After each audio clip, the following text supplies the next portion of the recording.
Welcome to the Queer Spirit Podcast. I'm your host, Nick Venegoni. Here we have conversations with artists, healers, and activists who enliven the LGBTQ communities and who empower our queer spirits to flourish. Before we start the interview, I'd like to offer you a gift. I work with many queer folks who struggle with self-esteem, self-acceptance, and confidence. And I get it. Growing up queer is no cakewalk. Living in a world filled with homophobia and oppression can take its toll. Having the strength to be true to yourself can be a challenge, but you can change that. So, if you'd like support taking the first few steps, head over to my website and grab your free copy of The Self-Confident Queer.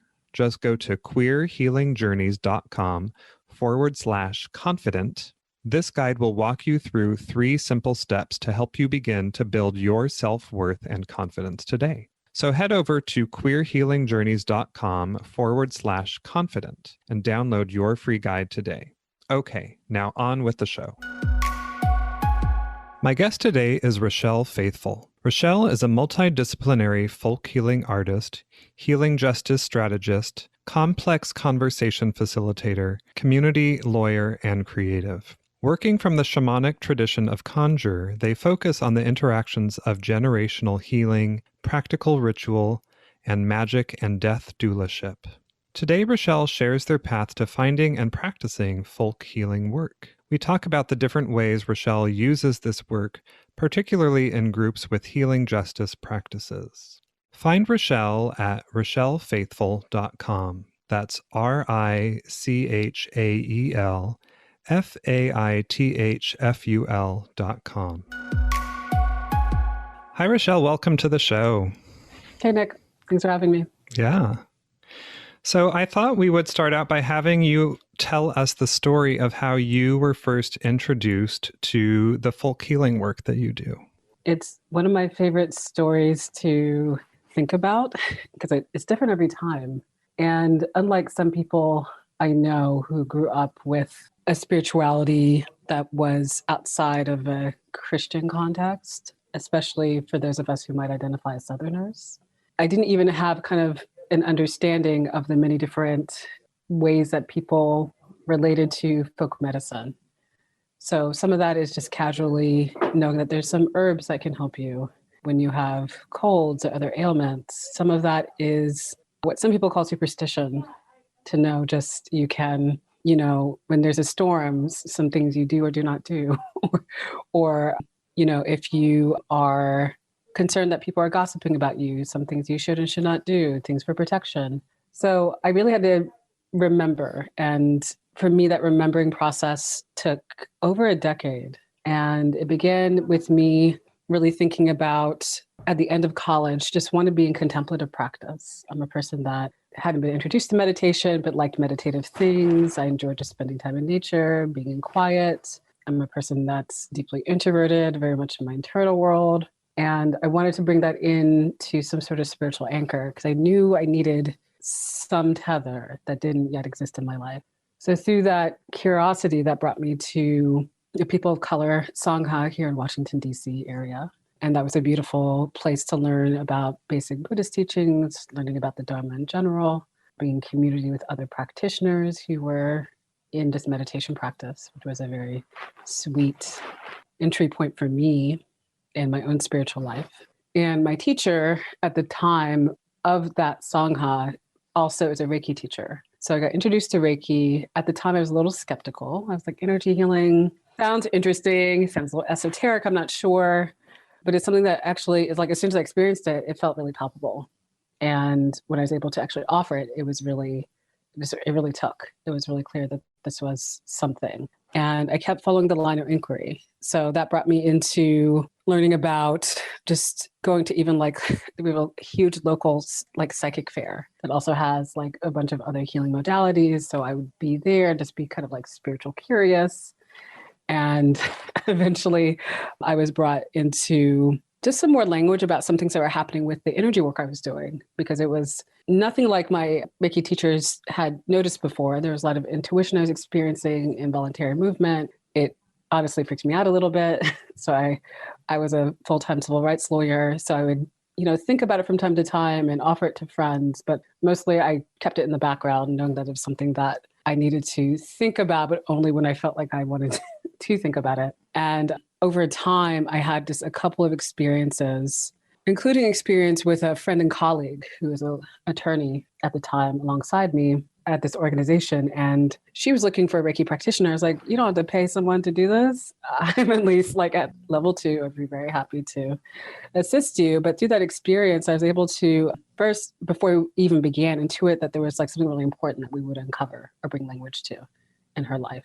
And as she began to speak about a family member, I was like, there seems like some strong connection between what we're going to learn in this family member. And then as I was doing the healing, it was just clear as day in my consciousness, the story of what had happened and what she was recovering from and what she was beginning to remember. And this was an experience of abuse in her family. And I was very cautious, even doubting myself at the time. But I did take an opportunity to say, hey, in addition to what happened with the energy work, I'm going to offer this to you. And if it does not feel true, I hope it doesn't cause any harm at least, but I do want to share this with you. And it turns out it was quite on point for her. And she was in this therapeutic process of uncovering these memories of abuse. So I was startled, but then offered, at that point, I had to trust myself to then offer what I heard that would be supportive to her. So that was a pretty formative moment for me to trust in both energy work at a different level and to trust in the intuitive experience. And that led me eventually to, not long after, maybe a year and a half later, I was pretty dissatisfied with my dream legal job. So I decided there was some legal work I could do for money, but to pursue more training around what was coming up. And that led me to a shamanic apprenticeship that was really important for me. And then after that apprenticeship, I went directly into working at a wellness center in DC. And there I was able to see hundreds of people over a few years. I was able to hold a drum circle with a drum that I play.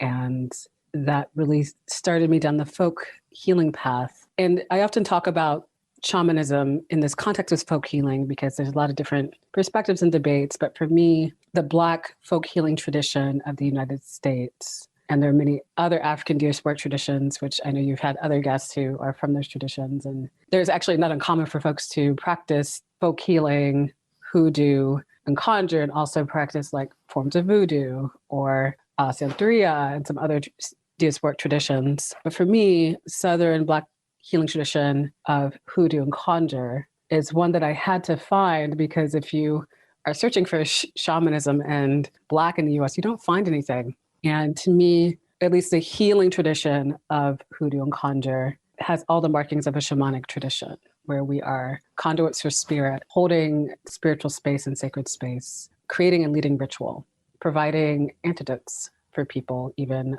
medicinally.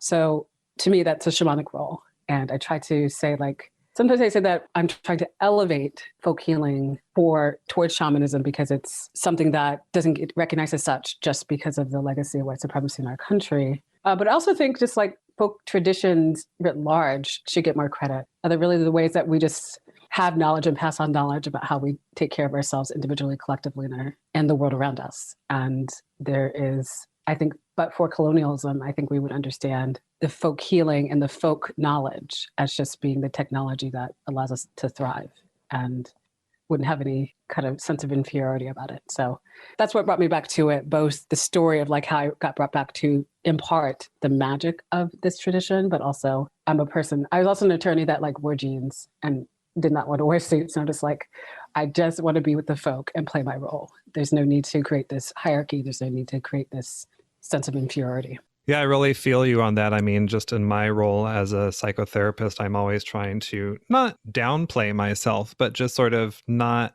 if clients start to put me in this sort of put me up on a pedestal or kind of thing, it's just I'm just like you. I have flaws. I'm imperfect. I have my own healing work to do. I'm just here supporting you.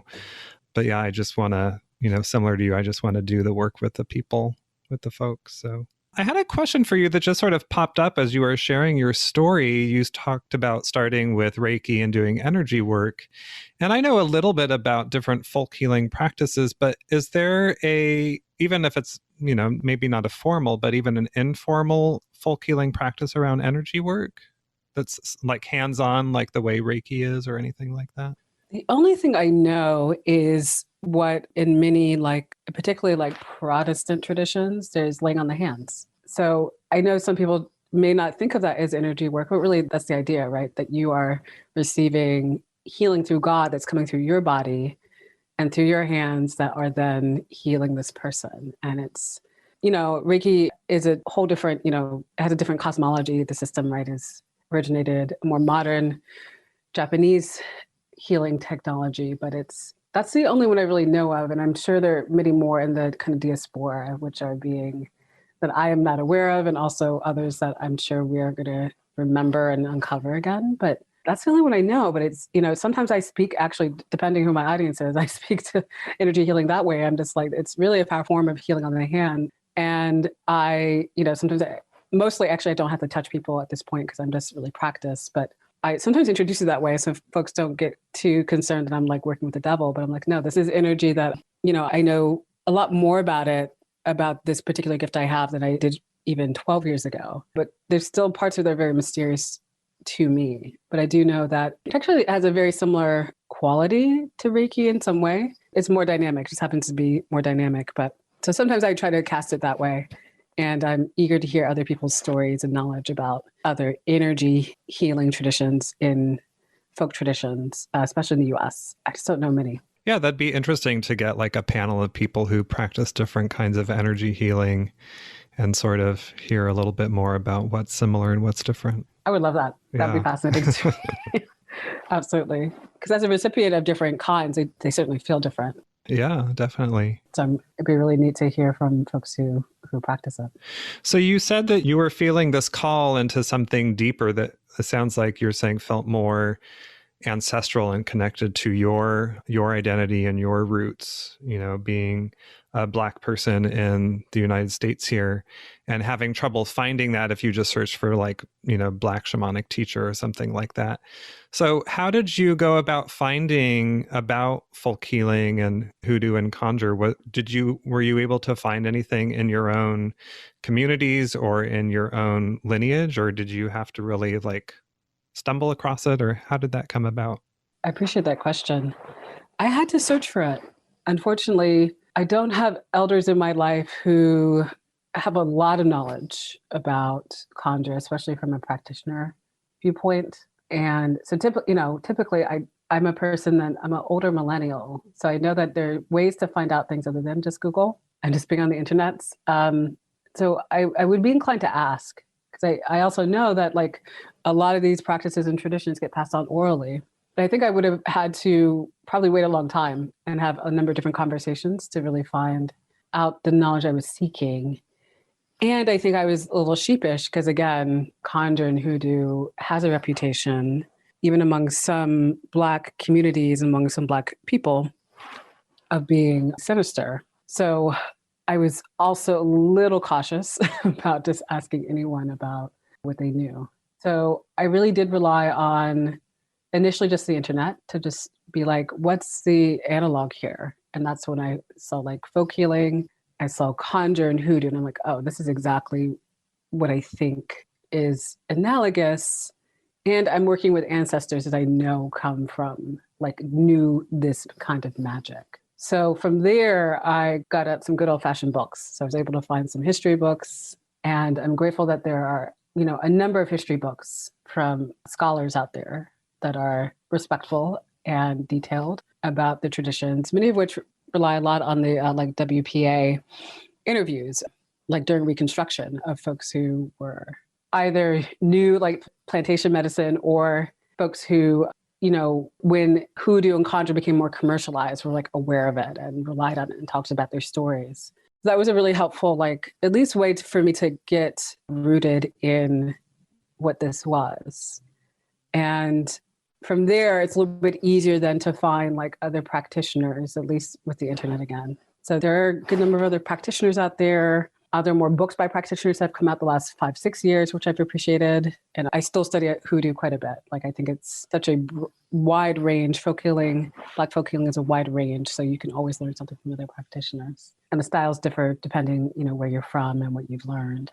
So that's how I had to find it. And I wish that wasn't so. So that's part of the reason why I'm actually trying to be very visible about my own practice. Because I can imagine there are, people a decade younger than me now who are just like, what sustained my ancestors? We went through, really tumultuous week with the verdict and then additional killings. And those are the moments where I'm just like, I'm so grateful that I have a sense of just a real multidimensional sense of time and space. And that allows me to feel connected to folks who have endured, attempted genocide and chattel slavery, to all the indignities of racial caste system. So it helps me anchor me in this moment. And talking about these practices and even that this exists can help other folks. Yeah, well, thank you for being a public voice for that. That's part of my vision for this show, is to bring these voices out so people who may not have heard of them know what kinds of resources they have.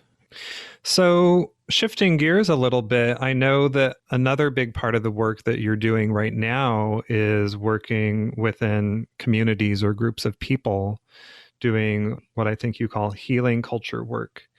And I wonder if you can share with us how you shifted from, I'm imagining that when you were doing the folk healing work, you started out just one-on-one, and how you shifted into doing group work and community work and what that looks like.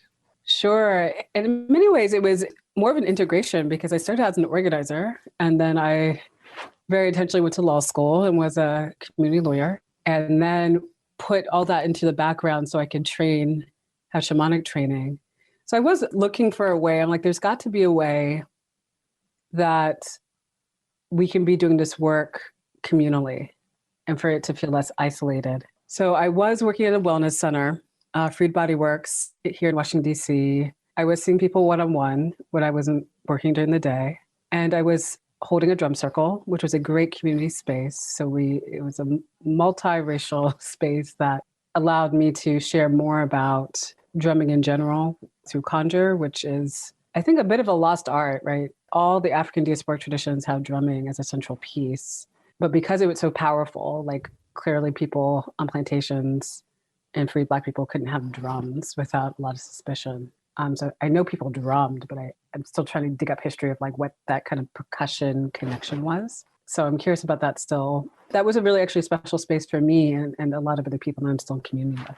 Through that space and another project I had called Conjure Freedom Collective, we were also asking this question of like, how do we collectively create a sense of healing that has a liberatory view for it, right? Like part of that collective really tried to bridge this idea that healing wasn't political, which in the Black tradition it is, but I noticed when I was in other spaces it was not. So we talked a lot about just how we have to want to change these systems and want to change our culture and not just heal individual bodies, that we're all connected. And one thing that's also, I remember that I was reminded about this week that's powerful about that collective is that we had a philosophy that what I call love politic.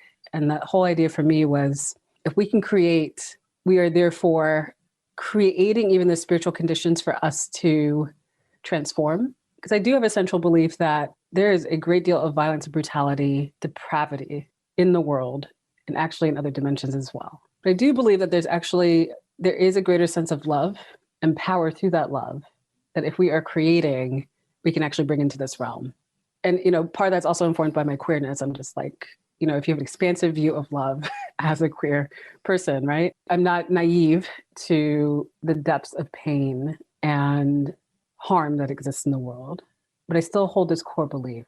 So for me, working with healing culture is about making sure that there's continuities, right? We have to heal our individual bodies that show up in the collective body, but we have to tend to this collective body, which is clearly imbalanced, unwell, and far from its full potential. So I've always been doing a little bit of both. What's changed over the last few years is that increasingly, to my excitement, there are many more social justice formations and organizations that are saying, we actually want to intentionally do this work. And for me, that brings in a core strategy called healing justice, which has existed for a while, but is now gaining a lot more visibility, which is helpful. But the whole core of healing justice is a belief that healing actually is an integral part of our strategy to transform the world. Sometimes I describe it as like we have to survive to actually change the world. Part of it is we have to be modeling ourselves what it means to thrive.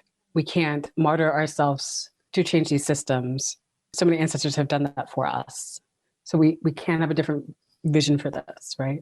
So that's the work that I am grateful right now, along with transformative justice and conflict work that is more liberatory, that I'm able to bring into these spaces or contribute to these spaces.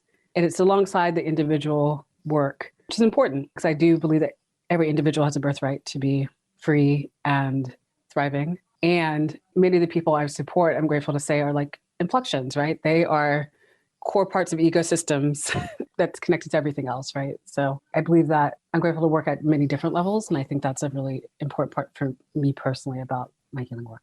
Yeah, you bring up a really good point about people think that healing is very personal and that it's not political. And I think especially for queer folks, we realize that it's both.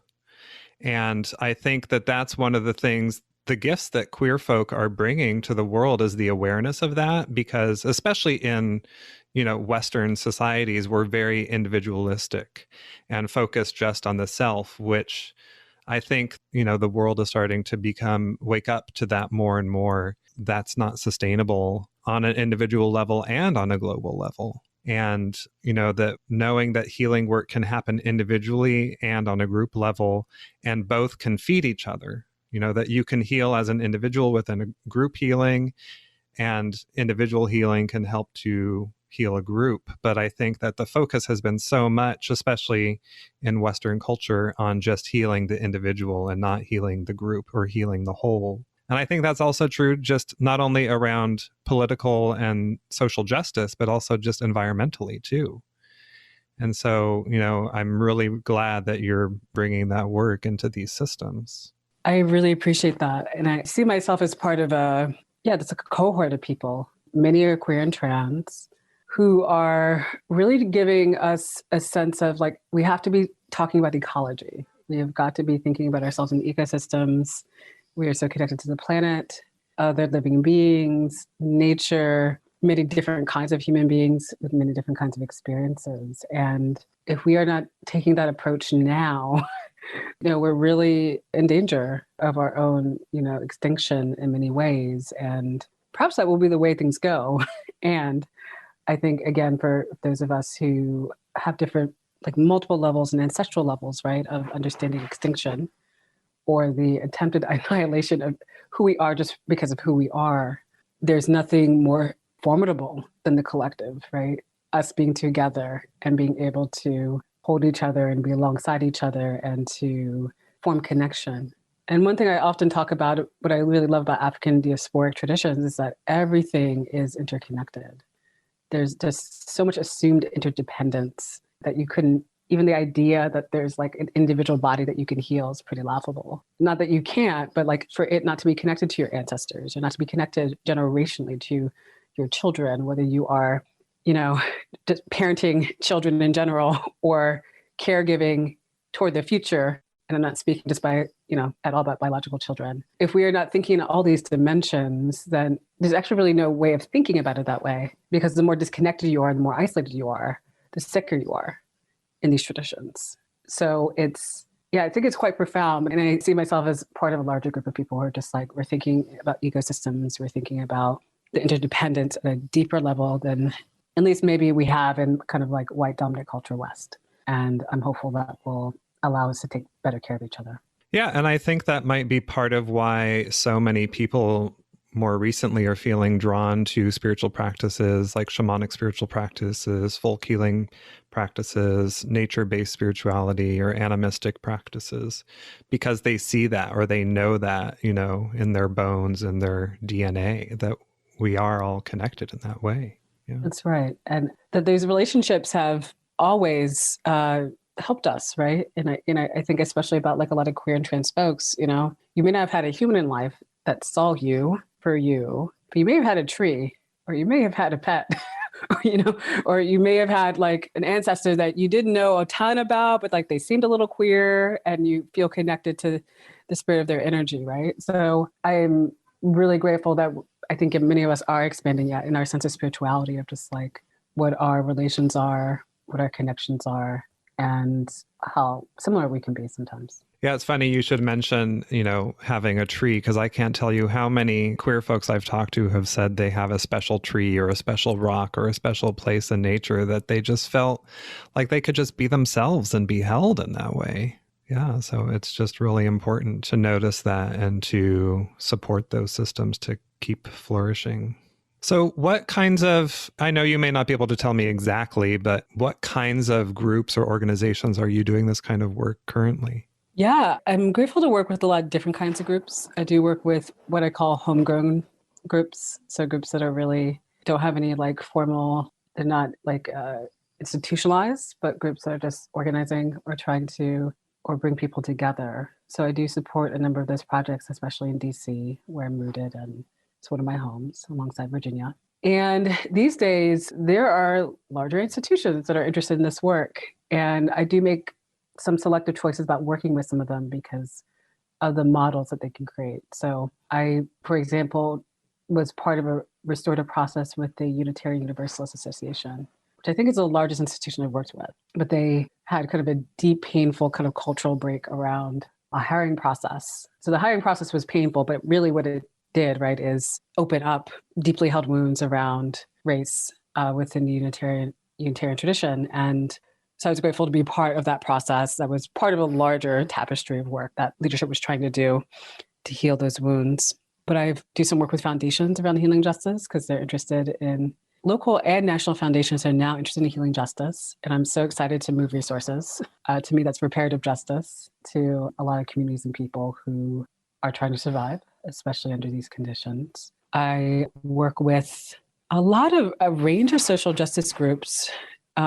There's a kind of a world of food justice and land justice I'm working with, which is great. Some of it's around questions of care and healing justice, but some of it's even just like really bold strategic planning. Like, can we develop strategies so that we are really fighting for things like rematriation, right?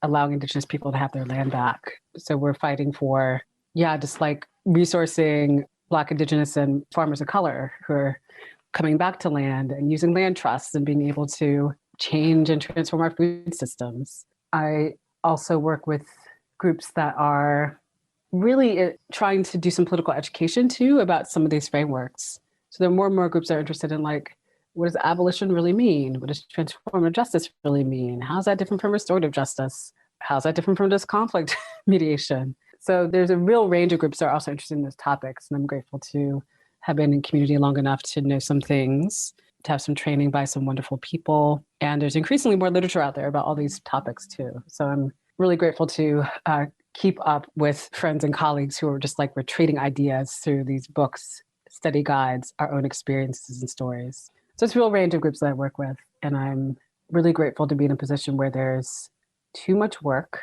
So, that it's very mixed sense of things, right? Like the world needs so much healing and people are wanting to live into that more intentionally. So I'm also grateful to be part of ecosystems where we're trying to actually just skill more people up so they can do that work and allow themselves to have a livelihood and do their best to hack capitalism, which is always the game I try to play. It's funny to like be, a self-employed person who is an anti-capitalist, but I'm excited to, I've been inviting to more and more like alumni events from my undergrad alma mater, which is William and Mary. And I've been on the circuit as an alumni, just saying like, you don't have to work for a corporation you don't believe in. There are ways to form collectives, form co-ops, create horizontal collaborations for yourself that can allow you to work in deep trust with people and do the work that you believe in. And you don't have to be rich to do it necessarily. If you're going to hustle anyway, you can hustle toward our spiritual transformation as well. So yeah, there's enough work. So one thing I do want to say to any queer folks listening or supporters listening is like, if you are feeling called toward this work, I would really listen to that because we certainly need more and more people who want to build their skills and contribute to our healing. Yeah. So speaking of all this, you have a newish book out on the topic, Together at the Edge of the World on Healing Justice. And I just want to read for the listeners the couple short sentence descriptions about it because I think it helps encapsulate it, and then you can elaborate. But it says, healing justice is ancestral technology, one part imagination, one part pragmatism, one part memory, and one part future, with dashes of belief in our inherent dignity. It is how we have learned to be, how we have learned to hold ourselves at the edge of the world. I just really loved that description of it and the way, especially the title, Together at the Edge of the World, because I don't know about you, but it feels that's kind of where we are very viscerally right now at this point in history. Thank you so much for sharing this work. I'm very excited about it. And like many things that are important to me, I'm part of a really brilliant team who brought this together. And so I'm the curator of this book, and it's called A Book Emerging, which is neat. It's a series that the publishing practice called Thick Press does to help bring work into the world that's not quite as formal as a book. It's a little more accessible like a zine, but they have a theme of Book Emerging around care. And this is a collaboration that's been 2.5 years in the making. We have gone through different iterations because we thought it was going to be just an archive of different kind of healing justice books, memorabilia, other things that people just would share with us. And what we learned is that's just not how this particular, even though I'm part of this like community as well, that's existed maybe for like 14 years under the name of healing justice, even though these practices have existed forever. That's not apparently how we have memorialized our stuff. So what we're able to do is create this work, which includes an interview with the Kindred Southern Healing Justice Collective. And I remember Kindred way back in the day in my early organizing life. And I'm grateful they're still going. But they're the ones who really created shape around this idea of healing justice. And they'll tell more of the story in the actual book Emerging. So, as soon as this comes out, I encourage people to try to find it because hopefully we're not sold out by then. But it's a story of like really recognizing that people, like all the organizations around them were like not well and dying. And then Hurricane Katrina hit and really just like redefined their own ethos as healers and creatives and other community workers of like this idea that we can wait and just keep going until we can't. It's something we can't afford anymore if we could have ever afforded it. So there's a really powerful interview from 3 co-founders, including a really well-known archivist, historian, activist, healer, creative, Kara Page, who's a luminary of mine. And also includes poetry from some dear friends who came to an event that we actually held when we had kind of a collection of a digital archive. And these are the people I call tender hearts, like myself. So folks who are just like really bringing that sense of vulnerability and tenderness as a pathway for us to understand another way to justice. So they included like some pieces about family. There's actually a really good piece, blackout poetry piece by one of our contributors of Trump's inauguration speech that really reframes that. So yeah, it's a work I'm really proud of. And the artwork you may have noticed too, which is done by Fran Casimir Carter Howard, brings in this vision of, I think, healing justice across generations. I think you get that in the cover art. So thank you for being willing to share about it. It's a work I'm really, really proud of. Yeah, it looks really amazing. So yeah, I hope people find it and check it out and find inspiration and support. Yeah. So Rochelle, before I let you go, can you share with us a person, practice, or experience that has supported your queer spirit to flourish? I will give a shout out to the Black Trans Prayer Book.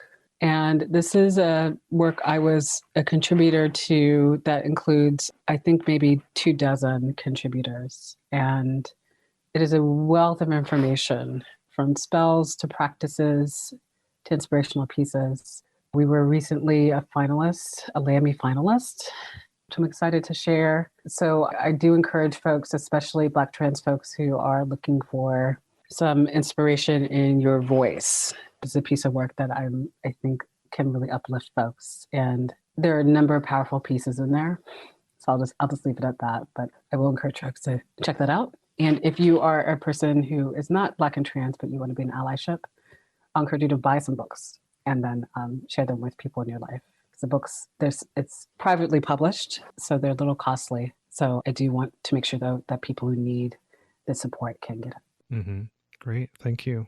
So, Richael, where can people find you and learn more about your work and some of the resources we've discussed today? Thank you.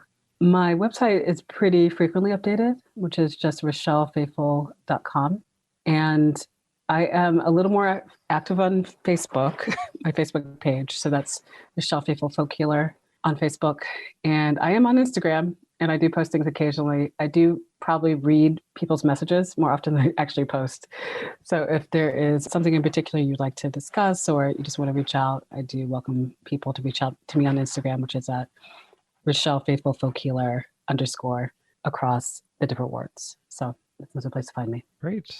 Well, I will have those links in the show notes for people, as well as a link to the On Healing Justice book and the Black Trans Prayer book, so people can find those too.